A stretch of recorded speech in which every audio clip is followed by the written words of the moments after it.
Hello, good evening, and much obliged to have you join us on the program Road to EDO 2024. On this road, we'll keep you abreast and updated with all the things that you need to know in the build-up to Edo State governorship election. Are you a candidate or a running mate or a party chieftain, a party leader, a member of a campaign council? This is a platform for you to take advantage of and express your views, ventilate your views with just a token. I'm Sonny Duke Okosun. It's always a delight to be here with you on the program. Today on Road to Edo 2024, we have in the studio a chieftain of the All Progressives Congress, APC, one of the parties participating in the 2024 Edo State governorship election. He is the youth coordinator, EDO Local Government Council Campaign Council in the Edo State governorship election. I'd like to thank very especially Harry Eduseye Omogbe. Thank you, Harry, for joining us on the program. Thank you, sir. Thank you. Okay, good to see you.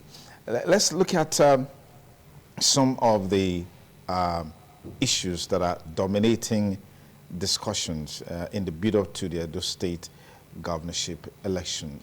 What are the chances of your party, the APC, in view of the issues that are dominant in the discussions on the elections? Thank you again. Okay, for me, I think if I phantom our chances into percentage, I think we'll have 90-95% of winning the election. That's excellent mark, right? Yes. Okay. My reason is, I feel, looking at all of them, I think when it comes to the issues of leadership, looking at all of them being paraded by the different political parties, I think APC, they've done a nice job presenting the combination of Okpegbholo and Dennis Hausa. If you compare first thing first to, if you look at the other parties, for example, the major party, that is, let me talk about the ruling party now in Edo State. You know, we have been living with a government who have always been like, we will do. I was listening to one of them today telling us about propaganda, and I was wondering if the person haven't really checked about what PDP has been telling us. In Edo State, I don't think there is any party that has done well more than APC since 1990 now. If you check, for example, let's compare these two persons. Look at APC candidate, look at the PDP candidate. They tell us the APC candidate doesn't want to engage. He doesn't want to engage. But what is really the engagement that these people really want? Is it the engagement of for us to talk? Is that really what the people want? Don't you think we need the engagement of employment? Don't you think we need the engagement of intimacy? How much your people knows you? I think the politics of the old style of politics, which we always get, like you come here, you stand here on, you meet somebody who's going to tell you this is how it is, and then you see how people clap for you because of your grammar, as if that's what we're going to eat. As if that is what the governance is really about. Now, we're talking about Monday Okpegbholo, and then you tell us about he's not being intimate, he's not on ground, he's not engaging his people. But this is somebody who, before he became a candidate of the party as a senator, before he won the senatorial seat, he won an incumbent. If he was not close to his people, he would not do that. Even before he became a senator, the people requested there was a loud cry of insecurity in Edo Central. He turned up. He was there for them. He gave them security gadgets, he gave them vehicles, he gave them money. That is from his own pocket. This is somebody, he's still in his 50s. Again, I would like you to go again. If you look at it, let's take it wide to Nigeria. Anthony Nauro, he raised the motion for independence. He was 30. Ambrose Ali, he was 50 when he became governor of Edo State.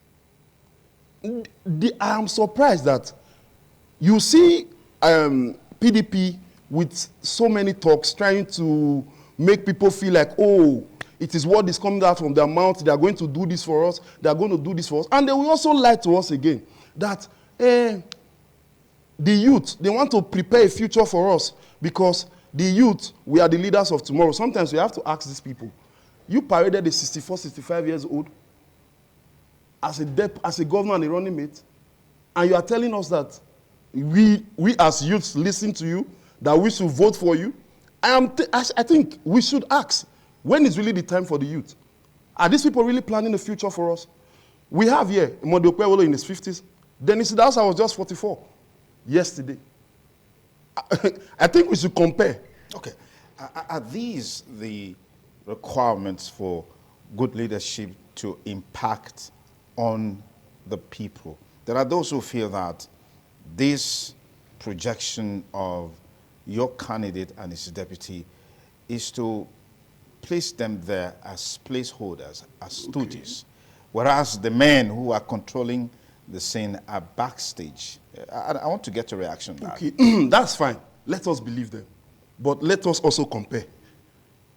If it is true that Okpegbholo wants to be fixed there as a stooge, let us look at it in this perspective. There was somebody who was Pastor Izeyamu. There was somebody who was in Osifo. These persons, at the end of the day, when they agreed that, okay, let the power move to the central part of Edo, they all allowed him. He went to the primaries. He contested and he won. But you look at somebody else who is saying that they are planting somebody as a stooge. You were just brought here like your hand, and then you see so many litigations everywhere. Nobody agreed. But have you ever heard a litigation from anywhere against Okpegbholo? Okay. Quickly. Now, I haven't answered you again. Yes. Quickly. Now, if Okpegbholo once was placed there as a stooge, do you think he would have been able to survive that hit of the primary? No. He fought it hard himself, and then he became the candidate of the party. But somebody that is not a stooge was just head in his hand to say, oh, this is the person we want, against every other person. Okay. Now, Senator Okpegbholo has said in several fora that he is not disposed to a manifesto. That could be interpreted to mean that he doesn't have a plan for Edo State. Okay, good. He is not disposed to a manifesto. Maybe he's not disposed to giving you a written manifesto like you expected. I think to what is happening right now. Is it that a threat to governance? It is. If you don't have a plan, if you don't have a manifesto. He does have a plan. I will tell you what his plan is. Okay. He said his plan, his manifesto 1, should be the insecurity we have in Edo State. He doesn't need to write that. It is clear. So if he doesn't write that, how are you going to hold him accountable? He could tell you that, okay. Well, we've seen that in time past where an aspirant or a candidate, some things were said. Yes. When it was the day of reckoning, it tells you, oh, show me the document where it was said. Okay, but how about those that wrote them? What happened? Why did they do it? But you can hold them accountable to what they said in black and white. How many of them have we held accountable? No. No. I'm trying to say, it is high time we leave this part of, because people come here to write and give us English and all that. We know what we feel. Okpegbholo has been part and parcel of Edo. He has been part and parcel of his people. I think we should think about this thing, my brother. Okpegbholo won an incumbent in Edo Central. The first time an APC government is winning the Edo Central senatorial seat.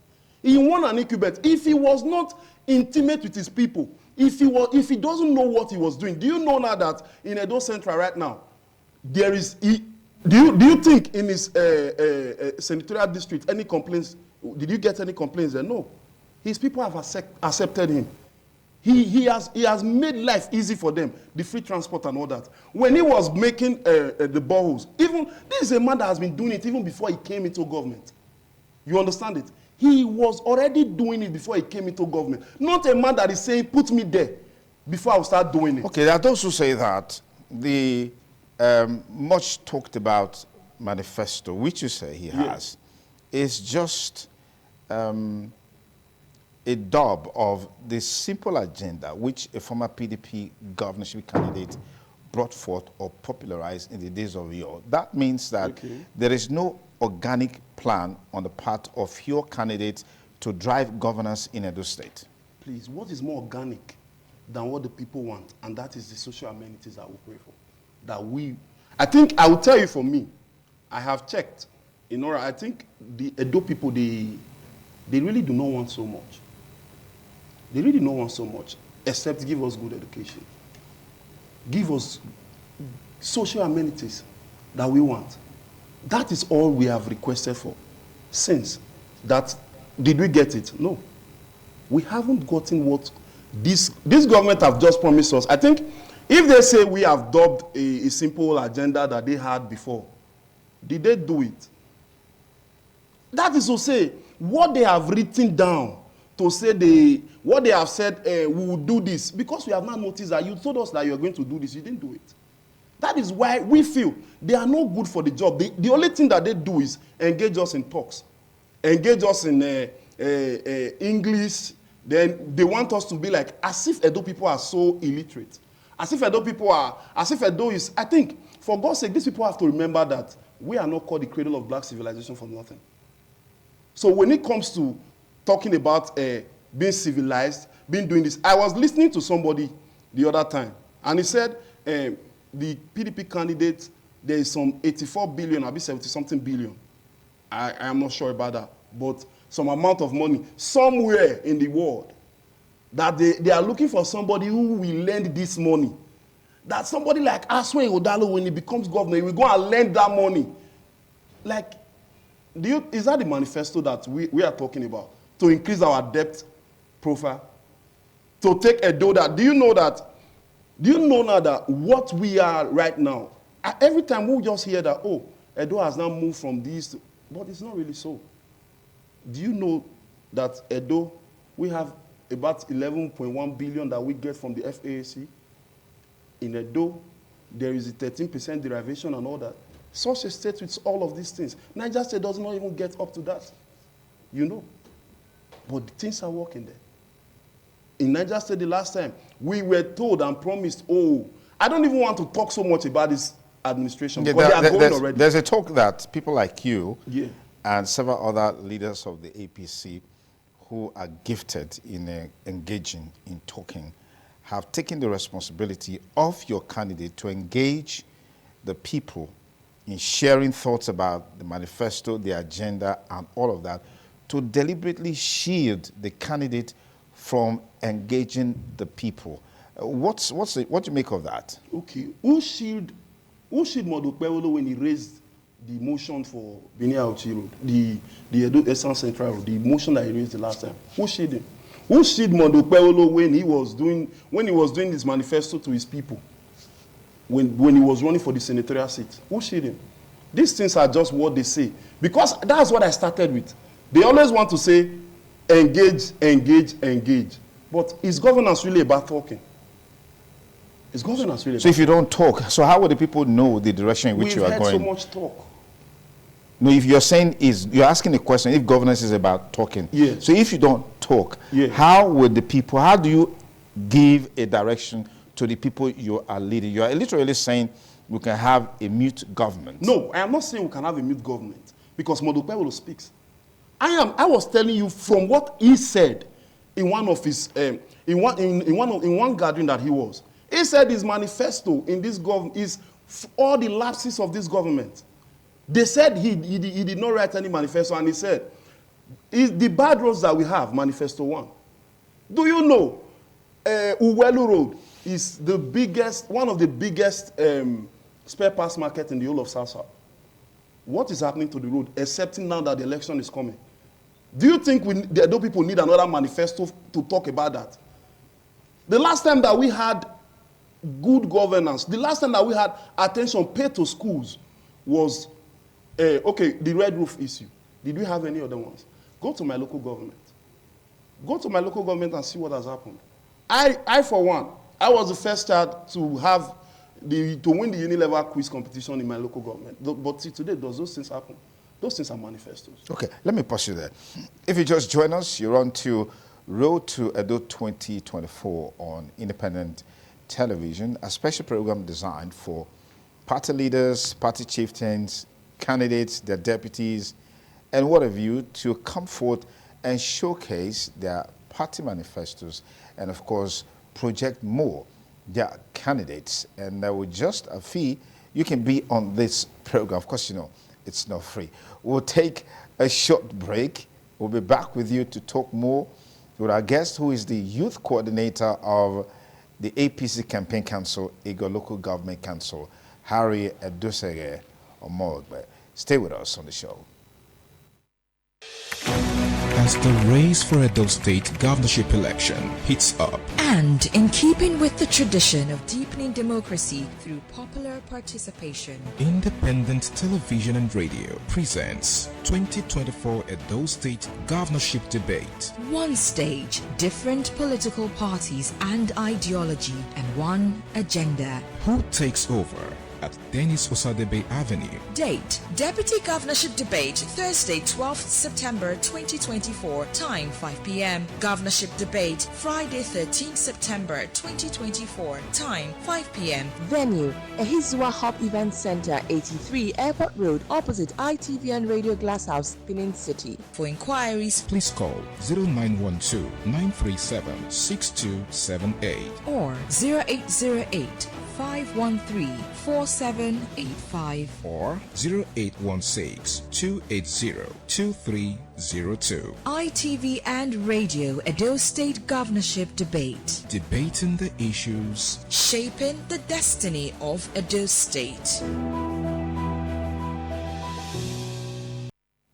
Of course, that's the most anticipated event in the build-up to Edo State governorship election, the ITV Radio Political Debate 2024, featuring all the candidates of the election. And that will be taking place on the 13th of September for the governorship debate. And then on the 12th of September, we have the deputy governorship debate. Meanwhile, our guest, who is the youth coordinator, Edo APC Campaign Council for EDO Local Government, Harry Edosere Omogbe, still with me in the studio. Many thanks again for coming on the program. I'm humbled. What are the core areas of focus of an Edo is Rising agenda of Senator Mondo Okpegbholo, your governorship candidate? Okay. First of it all, the core focuses that I feel that he will be focused on. First, the issues of insecurities in Edo State. It is alarming. Do you know that it is the first time in my life in Edo that you wake up in the morning and you see a man who has not eaten, but he is drunk already, he's smoked already, he's with a gun, all in the name of wearing a vigilante clothes. It is so painful that these people, at the end of the day, they were not knowing that these persons were mobilized, just like the past local government election. Just like the past local government election, September last year. These persons were used to rig elections. That is to say, it brings something to my mind, and that is, does the PDP government really have plans for us? We see them again, weaponizing them again, trying to train them again for another election. You know when I read through the Biafran War. When the Nigerian government was trying to make sure they subdue the Biafra, they did some things, starved them of food and all that. Now, that is the same thing. Yeah, but what you're talking about... I'm coming, please. Yeah, I'm coming, relax a bit. Okay, relax okay. a bit. That is the same thing they are doing to us in Edo. Okay. Now, if you look at this insecurity, a man that you gave a gun, you don't pay this person in a month. What do you expect? It means you just give that man. But there are those who will disagree with you that the hunger that you talk about in the land is the orchestration of the APC-led federal government with the coming of this administration. That's when we have a bag of rice being sold for 100,000 and above. I mean, we saw a few weeks ago the hashtag End Bad Governance protest, the hashtag End Hunger protest. The first time in the history of Nigeria, Isn't that a minus for your party, your candidate in this election? Very good. When that issue came, I think the first thing that if we want to start making these corrections, everybody should start owning to their responsibility. There are 3 tiers of government. The federal government is there. Let us leave the federal government and talk about Why should you leave them? And when they take the highest allocation from the revenue. But he is the president of the Federal Republic. He wasn't the governor of Edo State. Just a moment, he wasn't the governor of Edo State who decreed that fuel subsidy has been removed. Okay. It was Mr. President who made that declaration. Very well. And we know that immediately that declaration was made, or that announcement or pronouncement was made, the country's economy nosedive, and that's what has led to where we are today. So is it the governor that did that? Do you think that is only happening in Benin, in Edo State? Why should we allow it to happen in the first place? Very good. When we have a responsible government in place. Are you not trying to say that are you trying to say you supported the fuel subsidy? You wanted it to stay? Excuse me, mister. When you say you wanted fuel subsidy to stay, economists, professionals, they have said that the fraud in fuel subsidy is so much. Now, the federal government in talking about poverty amelioration, after removing subsidy, do you know that the amount of 5 billion naira was released?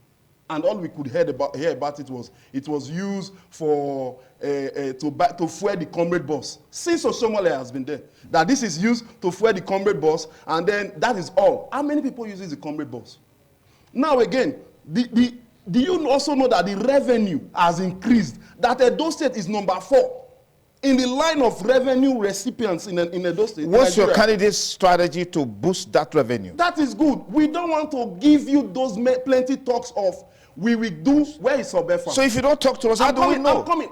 You say you don't want to give us. You are not talking to us. You are mute. How do we know your plans? How do we feel your plan? How do we feel it? It's not mute. Because he doesn't come to your station doesn't mean he's mute. It's not mute. He doesn't need to come here. He should go to other station to talk to other people. He talks. He goes to market women. He goes to communities. He goes to these places that he wants to engage. These are the people that really need this engagement. Okay. These are the people that really need this engagement. It's not those people that are being paid to come on lines to antagonize those who are saying the truth, because they are saying that all they do is they just tell us we'll do this, we'll do that, we'll do this. So I want to know, where is the PDP going to start from? The next where are they going to continue from what is happening now? If the suburb farm was working, don't you think they would have been able to soften the suffering in the Edo State? Don't you think so? If the federal government, if all the rice farms that they told us they will do this, they will do this, they will do that, if they were able to do it, if the FAAC was used rightly, if the 5 billion poverty amelioration was used rightly, don't you think Edo State the poverty and all that, the hunger in the state to be reduced? Go and look at what happened in the NBAD government, that places were being busted. When 30,000 bag of rice was brought by Dangote to Edo State, what happened to it? When 20 trucks of rice was brought to Edo State by the same federal government that they are putting all the blames on, what happened to it? If these things were brought even to be sold at the amount of 15,000 naira, don't you think that will be able to crash the prices in the market? Don't you think? Even if our government will say, okay, leave these 5 trucks okay, every local government, I'll give you 1 truck, for example, plus the 30,000, however you split it. Then you now tell us, okay, if you come, you buy 1 a month. Buy it for 15,000 because just buy it because it's not even theirs. Now, instead of that to happen, they are not changing the labels to Edo State government. Is that the kind of government we want? Is that the kind of government we want? We have tried a tailor and he delivered. We tried a technocrat, only God knows. That is where we are right now. So for me, that is the same talks that we had, that we listen to. I think the PDP, all they are just doing is church.